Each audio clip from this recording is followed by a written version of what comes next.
What is better, red meat or white meat? You might be unaware because if you're searching for this in the first place and you found this video through the search feature, you might be unaware of a few things that I'm going to enlighten you to today. Welcome back to another video. I'm Colin, the Wild CEO, and I'm obsessed with the first principles of human health based on our ancestral past. I'm here to help you wake up and see that your modern environment is killing you, and a lot of the status quo that is designed is to monetize you and not to make you a healthy, happy, thriving human. I want to help you build the ancestral mind so you can say no to big pharma, big food, big medical, and a lot of the nonsense that goes on in research and science to this day. You have been disenfranchised to believe the people in the lab coat and the doctors and the experts and the government officials because apparently they know best. Then why don't we live in a utopia? Then why are 50% of Americans obese and 1 in 3 children? Then why are the number 1 and 2 killer heart disease and cancer followed closely by medical error at number 3, which would be much lower if people weren't in the medical system to begin with? If you've been trained that you're supposed to listen to an expert, listen to your doctor, they know best. Yet doctors used to tell you smoking was good for you. Yet we have this low-fat dogma BS that has killed more people than probably anything in the history of mankind. Wake up to the reality of what's going on. Think for yourself, challenge everything, and perform N=1. That's you being the one variable. Perform those experiments and figure out what the best diet and lifestyle is for you based on a bunch of information that you collect yourself. That is the only path to a truly free, autonomous, and well-considered future. If you delegate your health or anything, your finances, your pension, your investments, the more you delegate these things to experts, the more you're going to suffer. And we're just getting started in 2020. It hasn't even happened yet. Red meat versus white meat. What are the health implications? What is better for you? Now, before we answer this question, I need to dispel something. I need to dispel something in your mind that you might be thinking if you type this in the search box, because you're probably trying to figure out, can I eat more red meat, or is it better to eat just white meat, or what's better, or how much of each? I'm hoping that this video, maybe some other videos you might watch, and if you go down this rabbit hole, I'm hoping that question will answer itself so obviously and easily without too much friction. So this is just a very brief intro to it. Red meat beats white meat, hands down. It's not even close. If you ate red meat your entire life, forever, granted it's quality and you balance other things, lifestyle, you would be doing your health a service.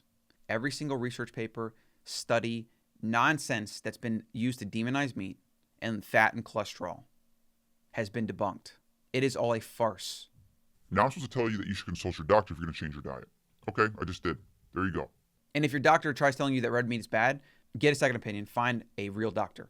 Find a doctor that understands keto diet, carnivore diet, meat, health, and nutrition, and not the doctor that took maybe one class in the traditional college system while getting their degree and knows absolutely nothing about nutrition. Red meat is better in every single way, and it's not even close. In fact, if you eat too much white meat, you can run into problems. We're going to address that today as we look at the comparisons of a few of these graphics I have here. If you think red meat causes cancer or heart disease or clogs your arteries, you need to dispel that in your mind. You need to do the research to get that completely out so that you can get to the point that I'm at and a lot of other carnivores around the world are at, and a lot of just intelligent omnivores are at. I feed my son steak anytime we have it, and I try to get him to eat more of it rather than the vegetables and maybe the sweet potatoes and some of the other things that are on his plate. And generally, he does eat more of it. He loves it because his biology knows it's full of nutrition. His biology knows that he needs it. You're going to have your first Wagyu, boo-boo. Let me see his face.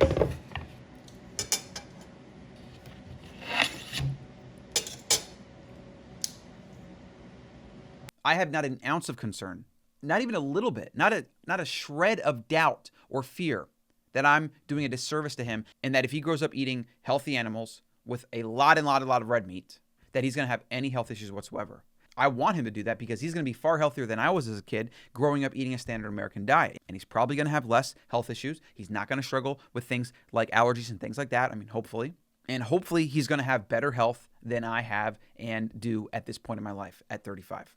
So the reason that people think white meat is better than red meat, or they even ask this question, is because of all the dogma. And I mean backwards, incorrect, false, should be illegal dogma that's demonized red meat and cholesterol and saturated fat specifically. Saturated fat and cholesterol are essential nutrients. They make up your body, your brain. Cholesterol is a sex hormone. You absolutely need it. No research has ever shown that eating cholesterol actually negatively affects cholesterol levels. The fact that people kind of still cite this and they still talk about like serum levels and this and that, it's completely ridiculous. They don't even know what they're talking about half the time. They're not measuring the right things. They're not measuring particle size and this and that. They're not even testing for the right things. Doctors, when it comes to systemic inflammatory issues, they have no idea what they're talking about. So they give you a drug that's supposed to help it. They ask you a couple questions on this questionnaire, and then they prescribe you a drug, and they get you out within 15 minutes so they can get on the next patient and do the same thing. Most doctors, not all of them, but most doctors are drug peddlers. They are drug dealers for big pharma. We have sick care. We don't have health care. We use surgery and drugs to try to fix things that we don't really understand. And there's quite literally no preventative-based medicine being practiced today. I say mostly whatever because I'm talking about, established medical practices. There's obviously holistic medicine and there are people doing good work. There are. But you really have to find them. And to even find them, you have to know what you're even looking for. And so hopefully this is an introduction to go down that rabbit hole and change your life for the better. So now let's actually look at the comparison of white meat to red meat and show you that if you lived on just white meat and that was it, You could potentially die. there's something known as rabbit starvation, where there's not enough fat on rabbits, so if you eat just rabbits, you can die. It's based on eating a very lean animal that doesn't have a lot of fat. Your body needs fat. It needs certain vitamins and minerals and essential nutrients. Like if you just ate white fish your whole life, literally just white fish that has almost no fat on it, you would die. Like you need other foods. You need fat. You need vitamins and minerals and essential amino acids. Red meat has all of this. Things like egg yolk, full of cholesterol, is a complete food. It has all of this. White meat does not. It's very similar to the argument of, can you live on just a plant-based diet? No, you cannot. If you don't supplement, if vegans don't supplement and they eat a 100% plant-based diet, if they don't supplement, they will die. They might last a few years because B12 and certain things will be in their liver and they'll kind of get released slowly. But after that, they'll run into massive health issues. And if they don't supplement, they will die. The same way with red versus white meat. So this should be a very valuable heuristic to understand. If a food in nature can sustain you and you could eat just that versus a food in nature that can't, and that you can't just eat and you have to eat other things, what do you think is better for your human biology?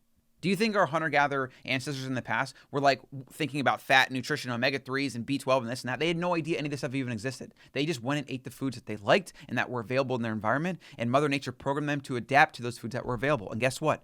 A lot of fatty fish was available. A lot of big game, mammoths, and mastodons and things like that were available. And this allowed our brains to grow big. And through cooking and hunting and tool use and cooperation, we moved to the top of the food chain primarily by getting access to big game red meat. So let's look at some of these. Beef versus chicken meat. You see that beef is pretty much winning on everything. It's even winning on saturated fat. So in the middle here, it shows it orange as if saturated fat is bad because it's operating under the paradigm that saturated fat you want to be lower, but that's ridiculous. If you're eating quality, grass-fed, ruminant animals or wild game or anything like that, you want the saturated fat. You want the omega-3s in there. You want the fatty cuts. This is what nature programmed you to eat, was fatty cuts of meat, particularly saturated fat, particularly cholesterol. We got B12, almost none in chicken meat. Lots in beef. Zinc, a fraction, 4 times. Iron, twice. Saturated fat, twice. Potassium, more. Choline, more. Monounsaturated fat, more. B3, looks like chicken's got you on B3. Still a good amount, though, in beef. Polyunsaturated fat, which is actually the one thing on this list that you do want to keep in mind when you're consuming, because if you're eating a lot of white meat and you have a lot of polyunsaturated fat, the theory goes that you have a lot of omega-6 and it lowers your balance to omega-3 and therefore you get inflammation, things like that. I also think it leads to fat gain. Some of the research around this is a little iffy. I don't think the human body has to have like this perfect omega-3 to omega-6 ratio every single day, but I think over a long period of time, if you skew those levels, you're going to run into problems. Now, if you think about this differently and just look at some of the data points, the standard American diet has like this much omega-6 and like almost none omega-3. Processed foods, the plant kingdom, etc., are almost primarily omega-6 polyunsaturated fatty acids. And people get sick, fat, die, etc.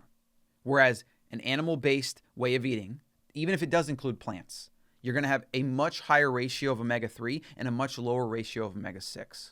So we can infer that we probably ate something like a 1-to-1 ratio, especially since our ancestors were eating wild game and nothing that was domesticated. Wild game has a much better 1-to-1 ratio of omega-3 to omega-6. In some cases, certain animal foods have more omega-3. Fatty fish, lots of omega-3. This is Mother Nature showing us what we should be eating. And that's why there's a lot of research that does show that increased omega-3 helps people. Now, whether that helps people because they're eating extra omega-3 or because they're just getting their levels closer to the 1-to-1 ratio, we don't really know. We probably never will. But that doesn't matter. We don't need some scientist to tell us these things. You could test yourself. Eat a bunch of omega-6. Eat a bunch of white meat for 30 days. Eat just chicken and the skin and, some other poultry products, which usually have more omega-6 and omega-3. And then go to grass-fed beef, fatty cuts, some lean cuts, mix it up. And then watch how your body changes. Watch how your mood and your energy and your sleep changes. Now, I can tell you what the results of that experiment will be. You eat the chicken, you'll have more inflammation, you'll probably be more irritable, you'll be lacking in nutrients, so you'll probably be fatigued and have other issues like that, maybe an inflammation. And then the next experiment where you're doing just the beef and the fatty cuts and the grass-fed and maybe some wild-caught fish here and there, you're going to feel like $1 million. You're probably going to lean up. You're probably going to lose 5 pounds, maybe more. Your appetite is going to be better regulated. You're not going to be cranky. It will literally change your life. And this is what happens when people do a carnivore diet. They move to a carnivore diet, even though today's video is not even about a carnivore diet. Let's just say it's an animal-based and ancestrally appropriate way of eating. When people move to that form of eating, everything gets better. Some people have quite literally saved their life and their health by doing this because the medical system failed them, which you can find more on the Ancestral Mind podcast up here. I have a bunch of interviews. Michaela Peterson, Jordan Peterson's daughter, was on it. We had Sean Baker, Paul Saldino. We've had other people that quite literally couldn't move. They could barely walk. And then they started eating carnivore. They removed those plant foods that were causing their autoimmune response, and they saved themselves. They saved their lives. Yet they will not get published in the medical literature. Yet they were not done under the confines of some lab experiment. So therefore, the data is null. It's ridiculous.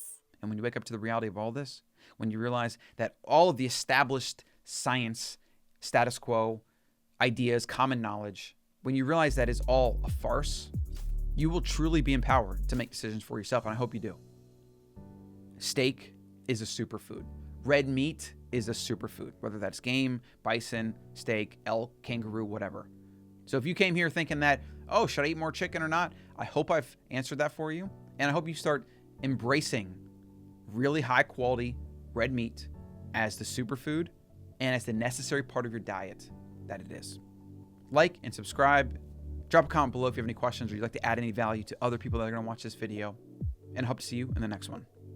Hey, Colin here. Got a freebie for you. Click on the button below to go to the ancestralmind.com and download the 7 Principles of Living Wild. This is a short PDF that's got some of the main principles such as real food, sleep, movement, and a couple more that are going to help you live more ancestrally in accordance with your genes.